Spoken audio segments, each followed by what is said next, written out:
So thank you very much for accepting this to be interviewed by me. Thank you. So the first question is, to your mind, what is the good music? What is good music composition?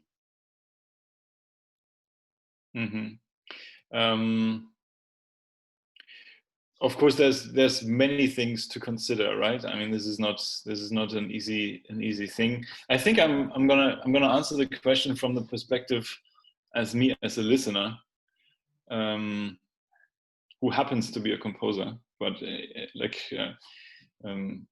listener comes first, I think. And in recent years, I've repeatedly found myself like realizing that the number one priority is, it sounds almost like an advertising, but I think the first priority is actually don't be boring. Like because if there's a piece and everybody in the audience is falling asleep, then everything else doesn't matter anymore. Everything else is secondary to that. But that doesn't mean that pieces can't be repetitive or even monotonous, or reduced or silent, or I don't know. Quite on the contrary, actually. I mean, there's plenty of pieces by people who are, or pieces which are packed with information and very agitated and hectic and and multimedia and whatnot, and it's actually quite boring. So, which brings us to the second point, maybe, which is focus. I think it was there's this super nice quote from, I think it was Saint-Exupéry, who said, "A piece of art is not finished when there's nothing more to add, but when there's nothing more to take away." So so it's more about like do what you want to do, and do as little as possible of all the other things that you could have done. Mm-hmm.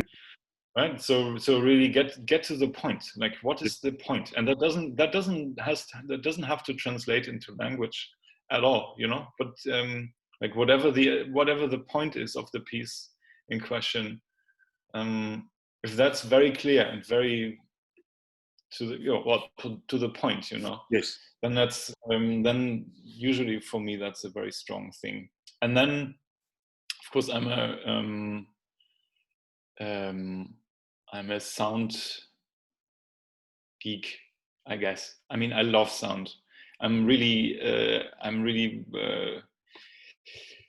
transfixed by the phenomenon. So if something just sounds interesting and keeps me at it, keeps my attention, then that's good. But then there's also completely other very different aspects. Like, for instance, does the composer really understand what they're doing? Are they aware of what they're doing, like in as many aspects as possible? And not, I don't even mean that in like the technical sense of the intrinsic mechanisms of the work, but I mean, just you go into a concert space, and there are already so many things there: the stage, the musicians, the attire, like the audience sitting on chairs, like the standard duration of ensemble pieces, if we talk about the standard kind of situation, right? There's so many things. How do they deal with all these a prioris, with all these things that are already there? I'm not even talking about instruments and notation and stuff like that, just the setup, which in a way for me more and more transgresses into the musical parameter of form. I don't actually think you can think about instruments and all these setup things outside of the parameter of musical form anymore. Anyway, and then, like, is there something that points a direction outside of the music world? Is there something in the piece that has a link to something else? And that doesn't even have to be explicit. You know, there's plenty of examples of musical pieces that are very strongly linked and reference things that don't have anything to do with music, but not in an explicit way. You don't have to put that on a poster, you know.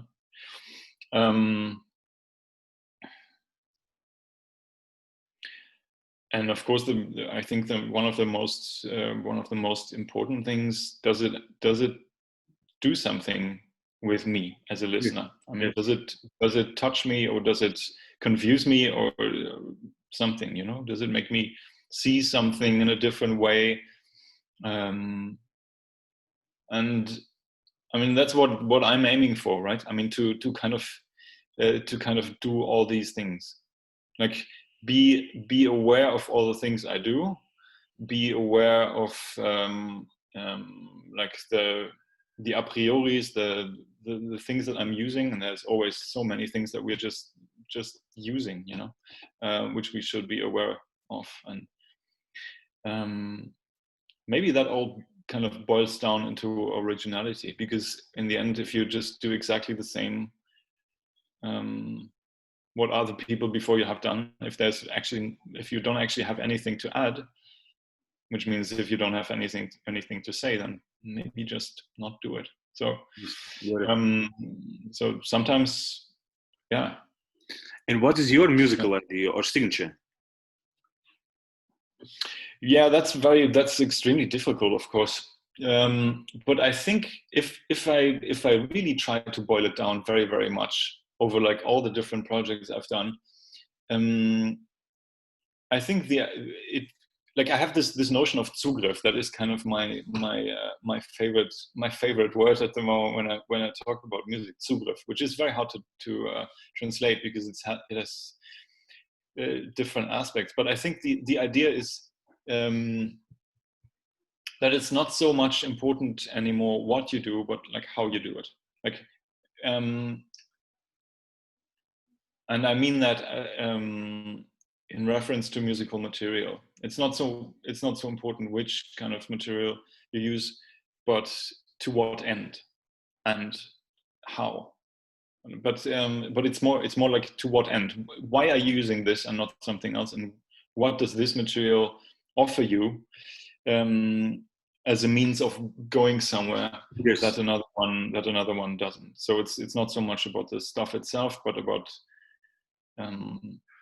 perception, perspective, but it's really more about like how can I do something very reduced, even with something that everybody knows, which turns this thing into something completely different. That's what. Yes, it's like, for example, of your series of amplification, right? When you use amplification, yeah.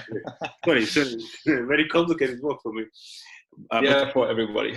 The idea that you take some other composed original piece and just twist with the speeds and etc., right? And at the end, it becomes completely different piece, right? That's right.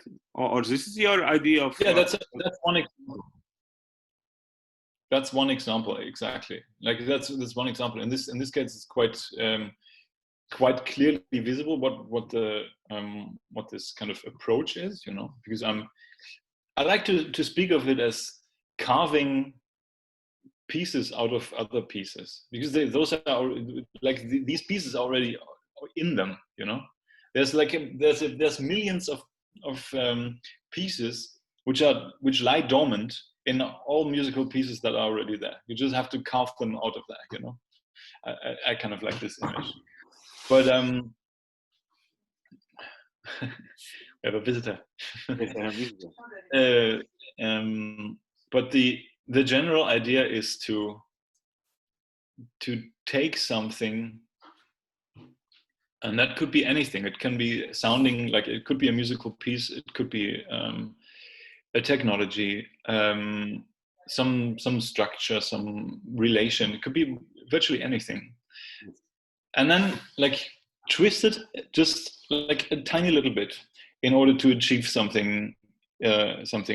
That's really what I have lots of fun with, you know. Yes. Can you give some 2 examples? Sorry? Can you give of your works 2 examples, like 2 examples of your pieces where you use this approach, right? Well, pretty much everything. I mean, to give 2 examples which are more technical. For instance, I had this little series of monodic canons, which is kind of which doesn't actually exist. I mean, a canon is a polyphonic structure, and to do monophonic canons is a kind of a very weird idea. But the technical setup is kind of a perversion of what a MIDI controller does, because I got this commission for a piece for MIDI controllers, for EVs actually. And if you think about what the great thing about a MIDI controller is that a keyboard, right? Like a MIDI keyboard, is that this old electronic idea of like separating components. So you have the separation of the sound generation and the interface that triggers them, right? So what would happen?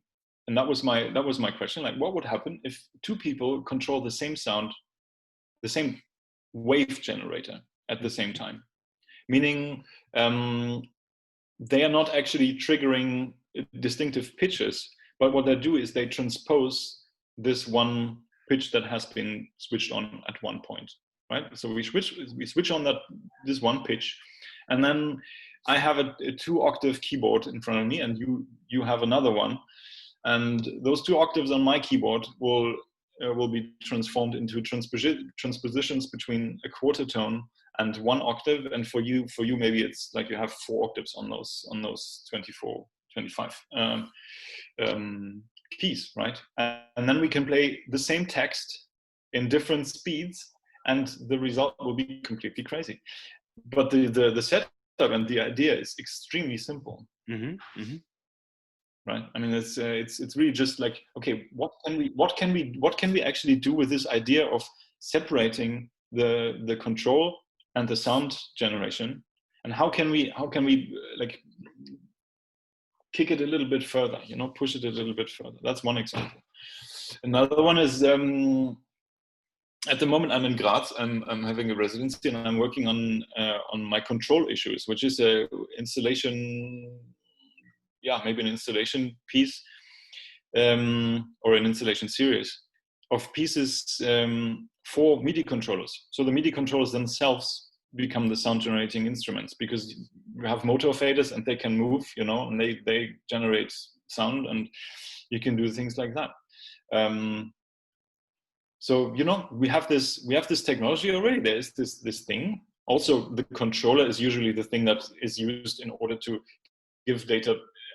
To send data to the computer or like some musical instrument in order to make sound. Let's free it, right? Let's make this into the sounding machine, and kind of free it from its passivity. Right. These are just two examples, and then of course amplifications, I think, is a very, very good example, where it's really about taking existing musical pieces and kind of add layers of just amplification. I mean, I'm just opening the faders. It's a very, very simple, technically an extremely simple move, right? But the result is a completely different thing. Mm-hmm, mm-hmm. From the original, So and these kind of like little how do you say, little action, big reaction, like these kind of things are what I enjoy the most, I think. But what's your way of composing, right? What's your process with what you start and how piece or how idea evolves? Of course, that highly depends on the setup and on the piece in question. But like in general, I think what is pretty much the same every time is that I introduce obstacles or constraints. Actually, it's not obstacles; it's constraints. So in a way, all the setups just consist of constraints. For instance, in the amplifications, there's only one parameter I can use, which is volume, nothing else. Volume over amplitude over time, volume over time, amplification over time. In the case of these canons, it's quite intense, because I mean, if you write a canon with like a very strict one, one note that you write has big ramifications, right? And the first piece of the series was a metric canon and a table canon, meaning you can play the same piece in two directions, and it's the same thing. So quite strong constraints. So somehow in all the things I do, there's very, very strict constraints. And in some cases, people would sometimes they call it concepts. But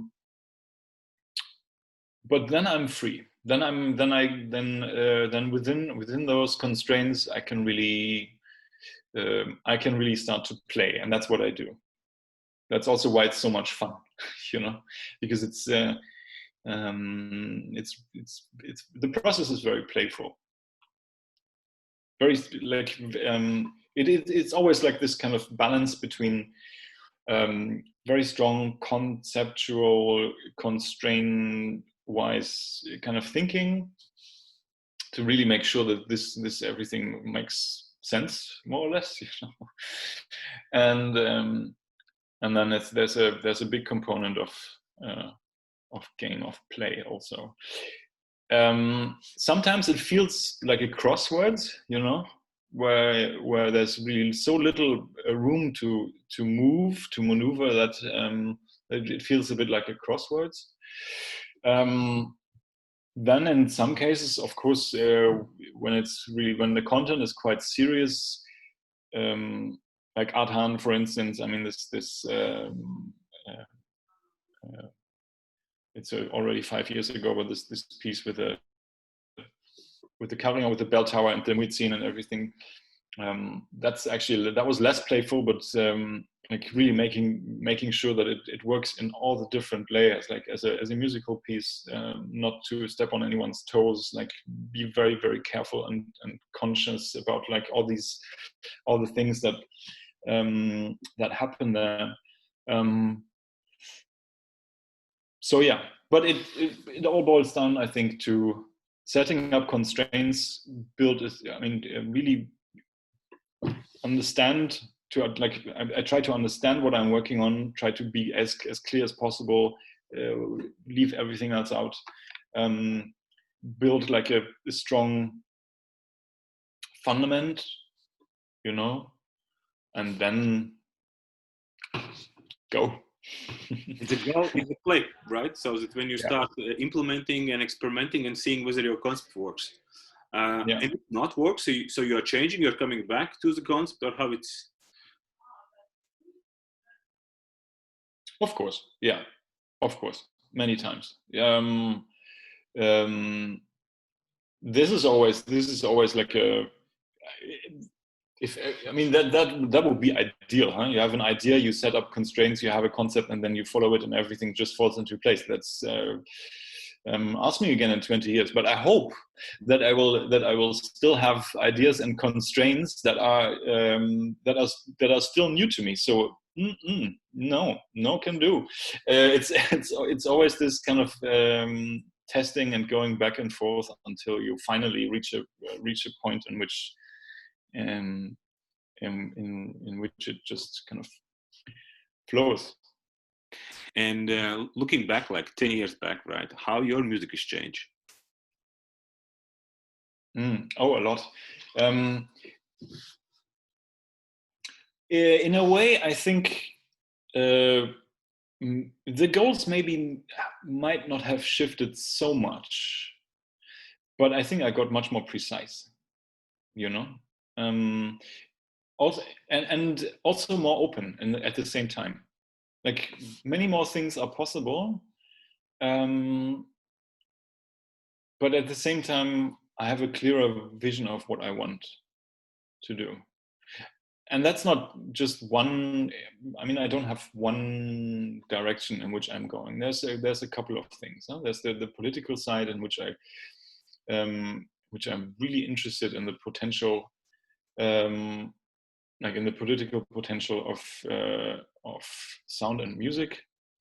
Also outside of the concert space, that's still something that interests me a lot. Like how can we use these things that we do outside of the concert space to, yeah, I mean, we don't have to always like sit in front of a stage, right? And also, I mean, we can reach people in a different way. It's not about more people. It's more about in a different way if we bring the art outside. Huh? And I'm more and more going back to maybe a more modest approach towards music as a primarily acoustic medium. And also I'm doing things that have nothing to do with sound at all. I mean, but I still consider it, I mean, that doesn't make me less of a composer, right? Yes. But this I didn't understand, or I didn't get clearly, right? So from what you said, you're going back to acoustic music, electroacoustic music. And then you said not music, that there are pieces where music is not so important, right? So it's somehow, then your music becomes more multimedia or just less multimedia? Well, just because there's no, I mean, let's be clear on the notions there. Just because there's less sound in the pieces doesn't make them less music. That's the point, right? I mean, this is this kind of debate that's going on, which is actually quite interesting in a way, because I think the question of, do we dissolve the notion of music? Does it dissolve into like art and I don't know, or do we extend the notion of music and incorporate all these things? I think that's a matter of perspective. I think from the outside it looks much more like it dissolves, and from the inside, like from the composer's point of view, or from the inside of the scene point of view, it looks more like we extend the notion of music. But it's really, I mean, and what's your attitude to all this? So you are using, I mean, you expanding or not? Well, I do. There's this super lovely Cage quote. Of course, you don't have to call it music, you know, which I love. But I don't know. I don't care really. If we call it music.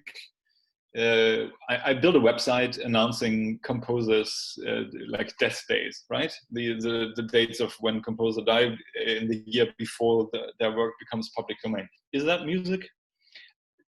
I don't know, but it's like within my field of artistic practice. It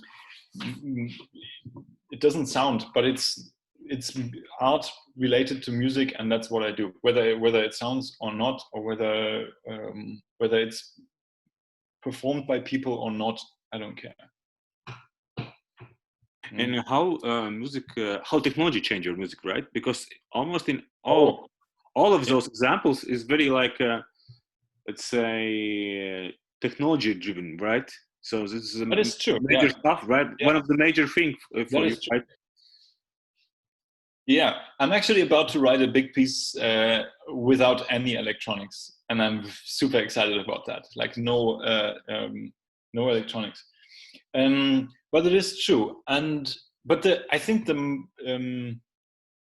main aspect is not that there's electronic things involved, but it gets much deeper than that, because I think at the root of what I do really lies some sort of electronic thinking. So. And I mean that in the sense that there is things like aesthetical, formal things that were not possible before the introduction of electronic technology into the world of music. Right? Think Ligeti orchestra pieces and stuff like that, like Conlon and Caro. There's lots of early examples, even maybe even much earlier than that. So and I think at the very root of electronic thinking is the patch as an idea of a combination of separated modules, which can be reconnected in a multitude of ways. And I think that is super important for me. And yes, there is lots of electronics in my pieces, but I think that the most important point in respect to your question is influence of technology into my musical thinking and into my pieces. I think this electronic thinking is even more important than the electroacoustic itself. For me, an electronic piece or an electroacoustic piece can also be a string quartet or a sculpture.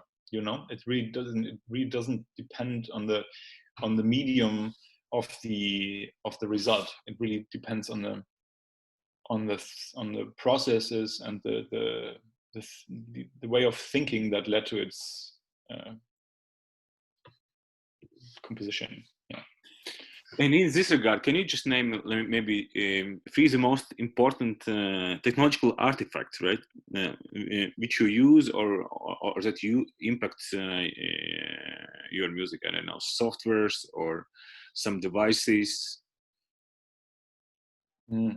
That's difficult. I mean, there's really one piece of software that I've been using for a very long time now, and it's your own, right? It's my own.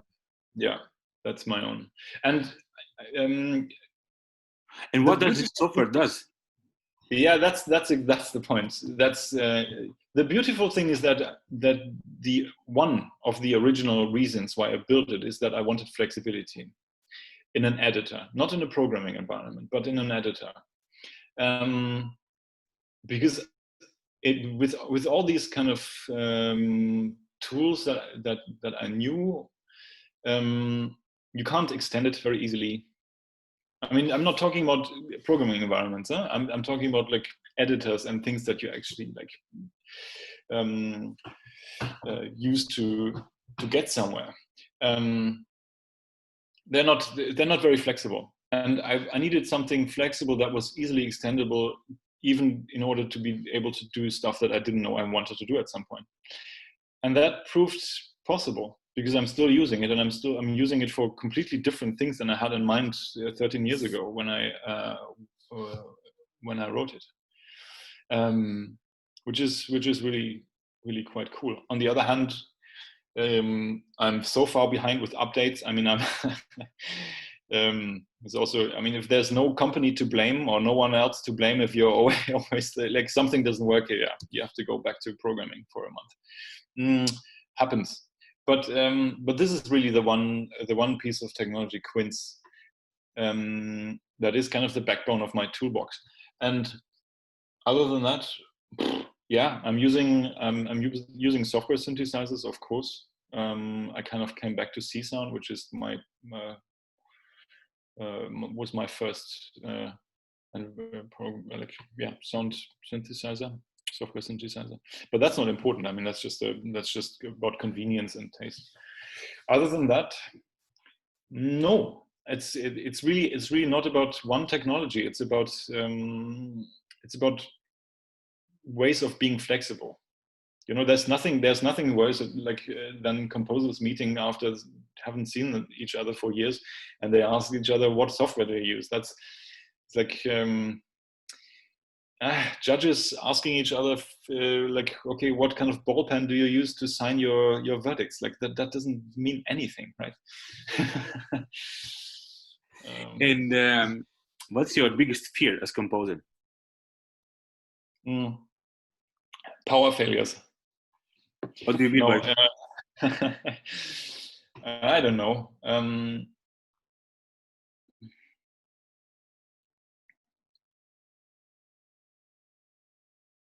Becoming boring to myself, I guess, which is hard to. I mean, at the moment, it's hard to imagine because I have more ideas than I can actually realize. But and I really hope that doesn't change. Yeah. And why you still compose, right? Sorry? Why you still compose? Actually, it's my question. Is this question not created by me, but created by my friend Sharan and so on? Mm-hmm. But not to you. It's to almost 20, right? 20 composers. Yeah. No, I mean, well, first of all, there's only a few things that for me are like that kind of touch me more and move me more, and more directly than music and sound. So and there's if I go to the beach for like on a holiday and I lie down for a week and promise myself I won't do anything, I won't work, I won't do anything, then it starts. It just happens. I mean, it really just like if I was a dancer and I would go on holidays, I would probably like to start twinkling with my toe or something, and I would like the movement would start. I'm just thinking about music automatically. That's what happens, and it's my means of doing something, of my means of contributing. So that's what I do. And looking back, not on your music, but in general on all, let's say, music scene, how it evolves, how it's changed, right? What's the biggest changes? What's happened? I think there's two, at least two very big changes, maybe three, which might even be contradictory, because on one hand, I mean, I'm not the only one who realized that presenting some new material, something that has never been music before, is not so interesting anymore, even if you find something, because that Zugriff on material, saying like, hey, I got something new, is just in itself kind of, maybe it's not all about that,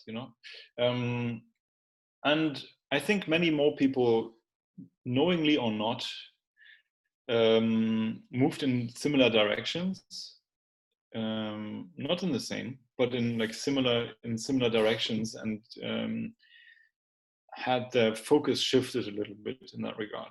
The other thing is that, I mean, you can totally see that multimedia is a big thing. And that in itself is a contradictory to the first one, because suddenly everyone is jumping on the multimedia train and saying, I can do video now, right? I have a new source of material and a new medium, and yada yada yada. And I think we are almost, that period is almost over, right? Where people just are super excited about using video just per se, because it's just like, oh, we can do video now. I think we are on the other side of the hill already. But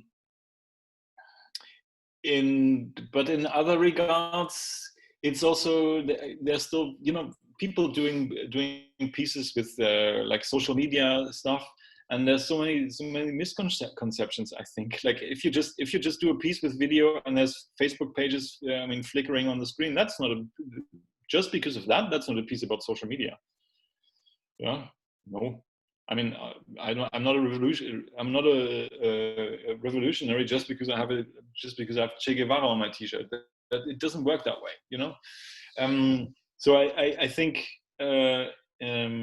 these kind of two developments kind of meet at some point, and people realize that video and multimedia is also just another, call it extension, call it like growth in or whatever of the toolbox that has its own context, its own history, its own things that you need to take very seriously, and that you have to work with, in a smart way. Yeah. So. And looking, let's say, there's also the like the opening of the field,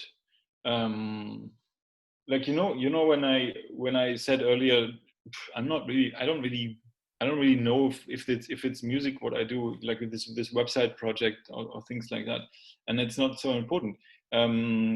if I remember correctly, Alex Schubert told me the exact same thing once. He told me, yeah, I'm doing this project, and like I haven't even thought about it.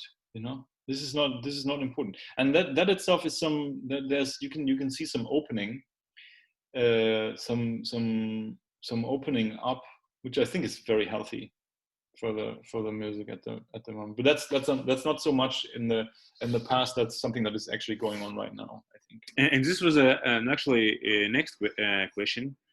What kind of new trends you see? What will shape in the future? Let's say in next 10 or 25 years. Let's say next 20 years. What's the biggest thing? What you think, or biggest trend, and maybe actors who will shape it? Oh. The connection was frozen. I think we're going to see much more of this opening, like towards different formats, and you can already see it in ensembles, like in young ensembles. The fear of not playing your instrument is vanishing. We see much more experiments and much more very, very different concepts. And I'm not talking about like distributing the orchestra in the space of the concert hall. I mean, really talking about completely different things. I mean, from websites to video games to I don't know.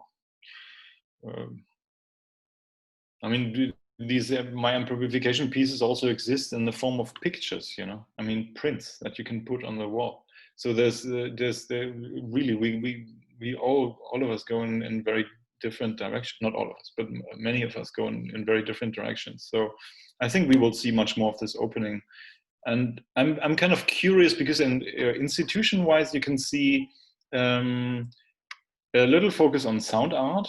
There's sound art is becoming institutionalized in the academies. I'm very curious what will happen with that, you know, because that can actually push these tendencies to open up even more. You know, when we don't think in these terms anymore, when we even in the academies, when we stop thinking in instrumental music, electronic music, sound art, fine art, video, if we just kind of if we do all these things, it gets interesting, I think. And because even here, right, you mentioned a lot of technological stuff, right? So to your mind, what would be like the most impactful technologies for next 20 years in music field? I don't know, VR, or it will be artificial intelligence, or I don't know, like Internet of Things with a lot of sensors. What will be like, let's say, new kind of new technological breakthroughs, or some new technologies which will push it somewhere to some other state, right? Yeah. Well, I mean, there's two sides of the story, right? I mean, one thing is the technology itself. That everybody starts using because it's new and exciting, like artificial intelligence and the things that you mentioned. But then there's the kind of the fundament of that. Like, what does this actually mean? What does it mean? What is new in that regard? And what does it to like? What are the questions that this technology brings to what we did before? You know. This is always what's super interesting. Like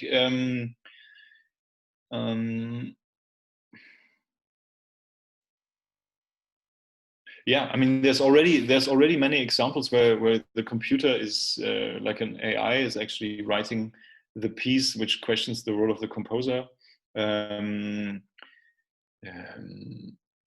Non-determinate. Like more like situations that are, but for me, really, I'm kind of reluctant to jump on the wagon, you know, because it's not so much about the technology itself, for me at least. In a way, I'm working with super old technology, and I'm really not interested in in the new stuff per se. Not if it doesn't really kind of trigger something new in here. Not because new exciting technology. What can I do with it, or what can it do for me? But like, what kind of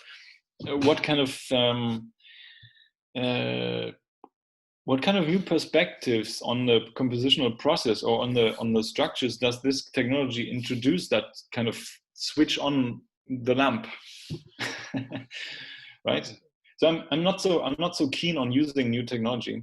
I'm very keen on thinking about new technology. And right. What's your observation regarding how audiences change, of new music audiences change in the last 25 years? Mm-hmm. Is it becoming older or disappearing, right? There is the idea that it may disappearing as well, right? I remember pretty well 20 years ago, we had lots of these conversations, like how can we get more people into the concerts and da-da-da-da-da. And I'm having these conversations less and less, which is nice. And also I think with this, I mean, for many reasons. There's with this kind of opening up of the scene and the pieces, I think there's also a diversification of the audience itself. There's many people coming in that don't come from a musical background, that are not academic musicians, which is very nice. There's many people who are actually in a way more educated than like in a different way. They know all about about art and everything, and there's new kinds of discussions, which is super nice, of course. And yeah, but yeah, I don't know if it's if we actually have more, if we reach more people or not. I don't know, but it's definitely noticeable, a different crowd than 20 years ago. Yeah. And how you see, what is the role of new music in society, right? Yeah, well, at the moment, that's a very difficult question. I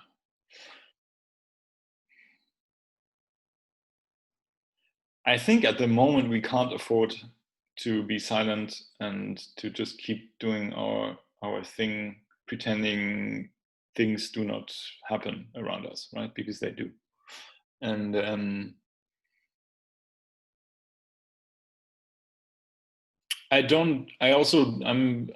a big fan of many of the things that have been developed in the 70s, in the 60s and 70s. But like bringing the conflicts into the music, and like not solving, but like working on these conflicts within the piece, that doesn't cut it anymore. Really, that doesn't cut it anymore. It's kind of we have to show. Oof, oh my God, I don't know. No, I'm not gonna get too concrete now. But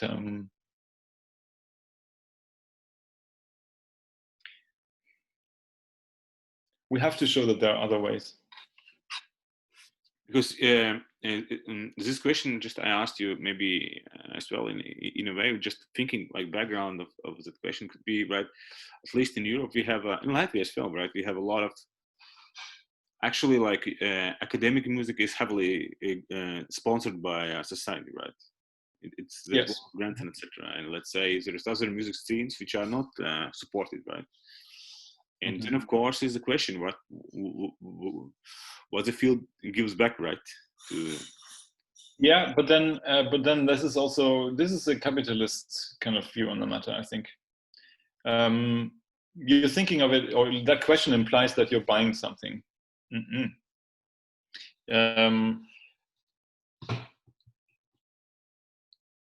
No, it's something that it's a part of society that makes up society. Like that like society without this would not be the same society, because I mean, it's not just that question doesn't affect only contemporary music, but many other things. Yes, this is true. But then, and that question that we are just so close to ask the system relevance, right? The system relevance question. COVID-19, right? I mean, systemrelevant. I don't know. In Germany, that term was like all over the place.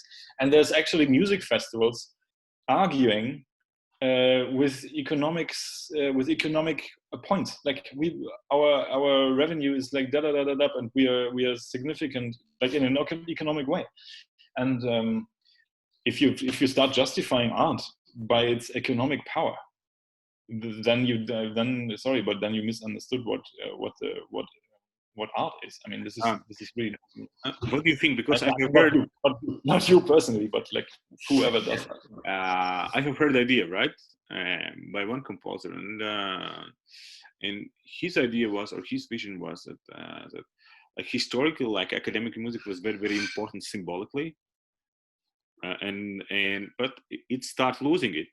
Therefore, he wasn't sure that in next 25 years it will be supported like it was last 25 years. So that there is, so that they just will put like this academic music will become more, let's say, amateur granted. Like you have a lot of, for example, in Berlin you have a lot of, and in Latvia as well, you have a lot of field of community of electronic music composers, which not academic one, and which they make because they're it's just their lifestyle and etc. Right? They're using technologies to create music for themselves and etc. And that field is not very, let's say, government supported, right? Yeah. And his idea was that maybe it become less and less relevant within all that systems. That it maybe that academic music as well, new academic music, in a way, as we know, could go there and there and there. On this, it will be, let's say, beyond that big priorities of culture. Yeah. Could it be the case? Can you see that? Sure, that could be the case. On the other side, you see many young musicians coming out of the academies who want to play this kind of music, who want to do this, and they're professional musicians, young professional musicians, founding new ensembles with a strong energy and the impulse to perform contemporary music. And as long as they have the interest to do that, the funding side will see that and appreciate that and acknowledge that. On the other hand, there's always also the danger. But no. I mean, this is such a like self.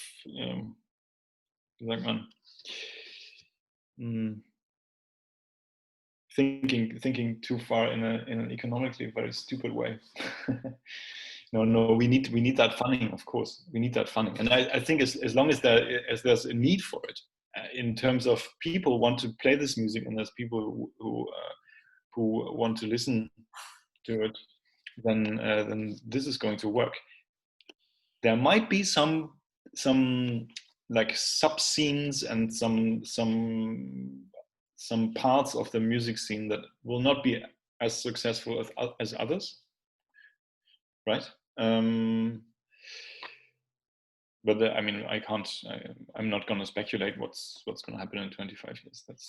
Yes. So thank you very much for this wonderful interview. Thank you.